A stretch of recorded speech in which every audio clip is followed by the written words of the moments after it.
Fernando Alonso, un des meilleurs pilotes de l'histoire de la Formule 1 ou de l'automobile moderne. Je vais juste raconter son histoire. J'ai trop la flemme, ça y est, je suis épuisée, je me suis réveillée à 1 heure minimum, maximum. Laissez-moi. On commence simplement avec un Alonso qui est né le 29 juillet 1981, qui a 44 ans aujourd'hui. 44 ans quand on sait qu'il a commencé à faire du kart à ses 3 ans. Oui, son père était mécano dans une usine d'explosifs. Je savais pas que ça existait. Et après, sa mère, il travaillait dans un grand magasin. C'est pour ça qu'il avait un peu de base, son père, pour faire un kart à Fernando, seulement qu'elle avait 3 ans. Il fait des compétitions de karting petit à petit pour qu'à un moment, il passe à la monoplace. Il était repéré par quelqu'un, quoi. C'est bon, ça y est. Et comme, une petite anecdote avec son karting, c'est que comme il n'avait pas d'argent pour s'acheter des pneus wet, des pneus pour la pluie, et bah lui, il pilotait avec des pneus slick, des pneus qui sont faits pour quand il fait beau, quand il fait chaud, sur la pluie. Donc c'était pas très utile, mais au moins, ça le fait apprendre. Et après, il est champion du monde de karting en seulement 1996. C'était il y a 30 ans aujourd'hui. Bon, pas aujourd'hui, mais c'était il y a 30 ans quand même. C'est énorme. J'ai pas 30 ans, ça se voit. Il y a beaucoup de gens que je connais, ils ont pas 30 ans. C'est logique. Mais après, il y a aussi un truc qui est très intéressant, c'est qu'après, ils passent à la monoplace. C'est les formules de promotion. Bah, maintenant, c'est la Formule 4, Formule 2, Formule 3. Bah, avant, c'était la Formule Renault, Formule 2000, Formule 3000. Et ça, c'est très intéressant. C'est parce que là, il va dans un championnat, il explose tout, il gagne. Et après, il passe en Formule 1. Puis après, il se fait opérer par Flavio Briatore, celui qui a formé Michael Schumacher, celui qui, ben, le GOAT des managers en fait. Lui, il a fait Alpine, Renault, Benetton, il a fait beaucoup de choses. Et là, il a opéré Fernando, puis après, il l'a mis dans un baquet en Formule 1 chez Minardi, une écurie pas très forte, pas très grande, pas énormément de moyens, mais bon, c'est déjà juste pour le former un tout petit peu. Puis après, il va en Formule 2 qui va pilote d'essai, c'est Renault. Vous sentez le truc venir? Puis sa première victoire, c'était en Hongrie en 2003. Sa première saison chez Renault, c'est une victoire. Et pour l'époque, c'était le plus jeune à avoir fait une victoire. Évidemment, il s'est fait dépasser par beaucoup de gens, qui maintenaient l'île, et puis Hamilton, et évidemment, Max Verstappen. Mais pour l'époque, c'était extraordinaire. Il a fini avec 16 secondes d'avance sur le deuxième, c'était Kim Raikkonen, qui pour l'époque est très fort, il se battait au championnat du monde contre Michael Schumacher. On va faire un épisode sur Schumacher, ça va venir un jour. Et après, il finit au classement général avec une sixième place, 55 points, c'est énorme. Par rapport à une première saison chez Renault dans une top team, on va dire, c'est un peu la pire des top teams et la meilleure du midfield. En fait, c'est un peu une Red Bull actuellement, quoi. On ne sait pas s'il est incroyable ou juste elle est bof. Puis arrive la saison 2004, c'est une saison assez bonne pour Fernando. Il finit quatrième au championnat du monde et troisième au constructeur. Mais bon, c'est pas ça le plus important parce qu'il a fait 0 victoire pour 2004. C'était plus Ferrari, juste Ferrari quoi. C'est comme ça. Schumacher, Barrichello, c'était comme ça. C'était simple. Mais il n'y avait pas Alonso, 0 victoire. Mais il faisait un peu chez Ferrari des fois. Et après, on arrive en 2005, la première fois où il finit champion du monde. C'est tout. Puis après, on va en 2006 où il fait le back-to-back. Évidemment, il gagne contre Schumacher. C'est celui qui a battu Schumacher. C'est le seul qui avait réussi à le faire. Voilà, c'est extraordinaire. Bon, en 2005, je rappelle, lui, on fait un petit saut dans le temps, c'est pas grave. En 2005, il se bat contre Kimi Raikkonen, où il devient champion du monde à Suzuka, l'avant-dernier Grand Prix, et le dernier, c'était au Brésil.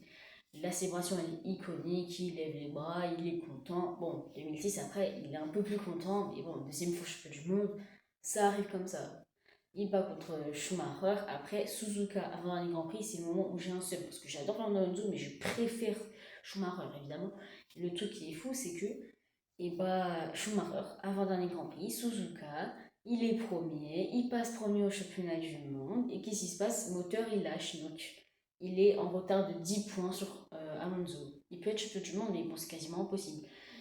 Il perd le championnat du monde, il perd sa 8e fois, et c'est Alonso qui fait son deuxième. 2007, il part chez McLaren, une saison extraordinaire. Il y a beaucoup de gens qui ont fait une vidéo dessus. Et il y a aussi un truc qui est extraordinaire, et c'est le Spicegate. C'est la chose, c'est que McLaren, l'écurie où Alonso il est parti pour la saison 2007, et ils ont fait un truc, c'est qu'ils ont pris les dossiers de Ferrari et ils les ont regardés, mais genre tous les dossiers, mais 100% des dossiers, ils les ont pris et ils les ont analysés, on va dire. Et après, c'est un truc, c'est qu'il rejoint un petit pilote, un jeune, un rookie, Lewis Hamilton.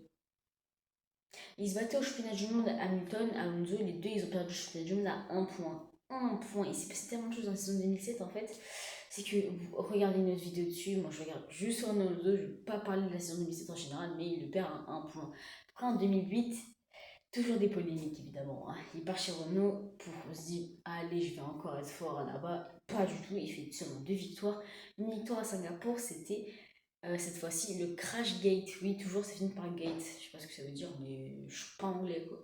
Après, c'est le Crash Gate, c'est un truc très important dans l'histoire de la Formule 1, pas trop, mais c'est juste important comme ça. C'est important dans la saison 2008. Donc, la première fois où Lewis Hamilton était champion du monde, c'est dire que c'est important pour l'histoire de la Formule 1. Champion. Flavio Briatore, il demande à Nelson Piquet Jr. de se cracher à un endroit pour qu'il y ait une safety car, comme ça, l'arrêt sera gratuit. Et en fait, la stratégie, c'était que Fernando, il s'arrête trop tôt, comme ça, il a le gaz, puis après, les gens, il va se cracher, et comme il y aura personne qui aura d'essence et de pneus, ils vont tous aller au stand en même temps. Donc, il y aura des problèmes, il y aura des crashs, il y aura évidemment beaucoup de choses problématiques. Et bah c'est pour une victoire gratuite pour Fernando. Voilà, 2009, Brown GP, Fernando il a rien foutu, il était nul, il était pas grand chose. Après c'est Brown GP qui gagnait, j'aime bien cette saison parce qu'il y a Brown GP. 2010, Ferrari.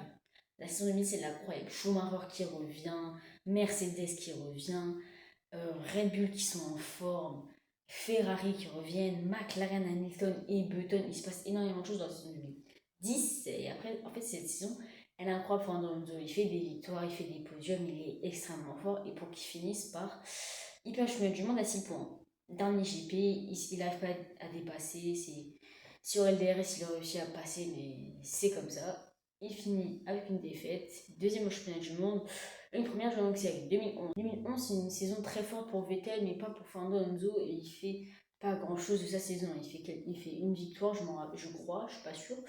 Mais après, bah, c'est plus important de parler de 2012, la saison où il peut être champion du monde. Une saison qui est très exceptionnelle dans l'histoire de la Formule 1. La dernière saison de Schumacher, la dernière, c'était pas comme en 2006 où il disait oh c'est ma retraite, mais après il revient.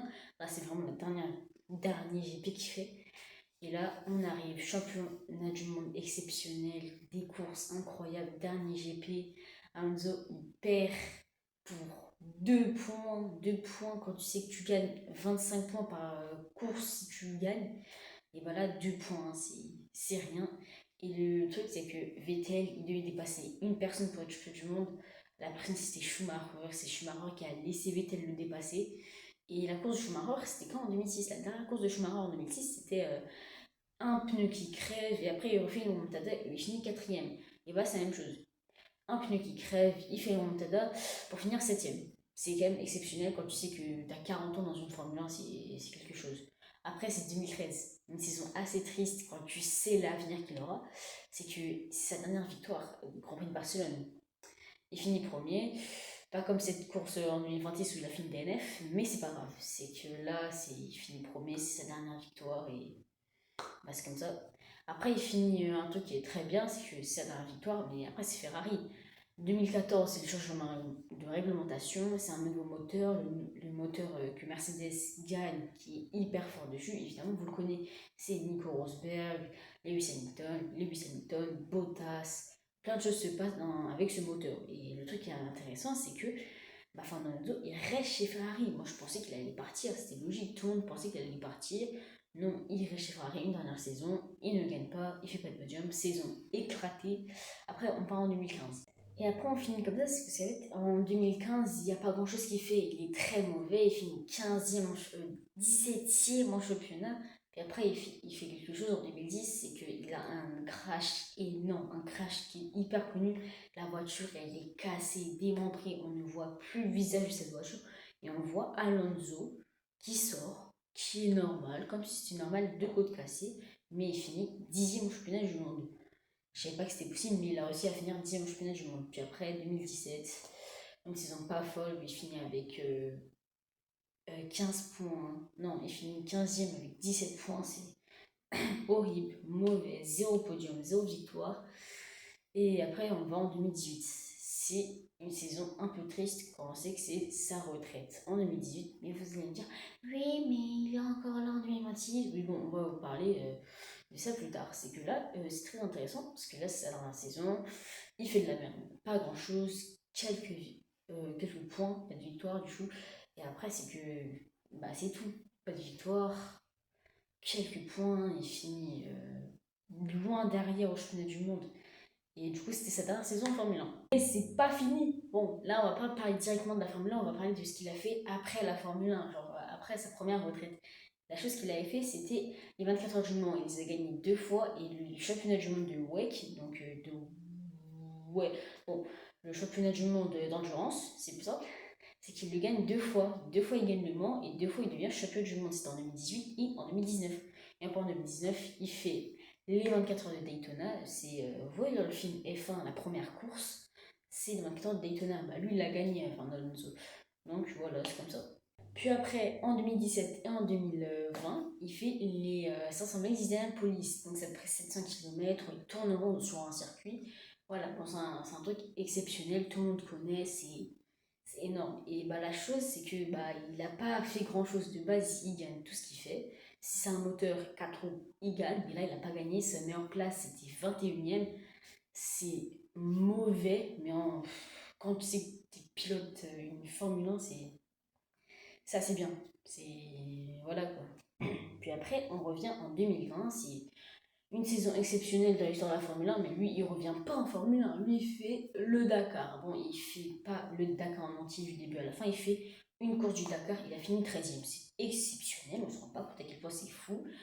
Sébastien Loeb, des fois, il finit pire que ça au Dakar. Mais lui, il a réussi à faire une course 13e place. C'est honorable. Bon, il n'a pas fait de podium, il n'a pas gagné, mais c'est exceptionnel. Après, il revient en 2021. Ah, 2021, une saison exceptionnelle. Rivalité entre Hamilton et Verstappen. Et au GP d'Hongrie, victoire de son coéquipier Esteban Ocon. En Hongrie, là où il a fait sa première victoire, c'est exceptionnel. C'est 18 ans plus tard. Il était majeur littéralement, c'est incroyable, c'est exceptionnel. 18 ans plus tard, bah, il est toujours en Formule 1 et c'est ça qui est exceptionnel. Pour aller en 2022 où il n'y a pas grand chose à dire, il est là chez Alpine. Pour aller en 2023, il va aller chez Aston Martin. C'est incroyable parce que là, en 2023, c'est une saison exceptionnelle pour Aston Martin. Il a fait 8 podiums, 3e au championnat du monde. C'est exceptionnel, c'est une saison incroyable que tout le monde a aimé regarder. Si t'es fan de Red Bull, évidemment. Imagine t'es fan de Mercedes ou de Ferrari, c'est très ennuyant, c'est très mauvais. Mais si t'es fan d'Aston Martin, t'es bien. T'as eu Fernando Alonso, t'as eu Sébastien Vettel, t'as des champions du monde hein, chez Aston Martin. Hein. Puis après, on arrive en 2024, saison correcte. C'est pas de podium, pas de victoire, mais c'est correct. C'est pas non plus une saison comme en 2023 ou je sais pas en 2005-2006, mais c'est une saison et il est pas nul, mais il se hisser assez haut. Et après, on arrive en 2025. Il finit 10e championnat du monde. Et c'est une saison pas très folle. C'est vraiment une saison. C'est pas lui qui est au devant de la scène, mais c'est comme ça. Au moins, il est devant ce coéquipier Ken Stroll, qui c'est à cause de son père qui est là. Et ça, c'est différent. Après, là, on arrive en 2026. Saison exceptionnellement nulle. Un point à Monaco à cause d'une pénalité de Sergio Perez. Et là, c'est le drame. Il n'a pas beaucoup de coups, il n'a pas beaucoup de temps en course. Il est pas très fort, il est pas au top de sa forme. Il insinue peut-être une retraite. Et après, on se comprend. Il a 44 ans, il est vieux, il est pas au top. Soit il va aller chez Alpine, soit il prend sa retraite. C'est ce qu'il disait à peu près. Voilà, c'est tout. Mais il y a encore quelque chose à dire. Il y a des petites anecdotes, mais je peux en parler. Parce que je les connais pas tous, je suis pas très fort, mais bon, c'est pas grave. J'espère que vous avez vu la vidéo. Bah, c'est tout quoi.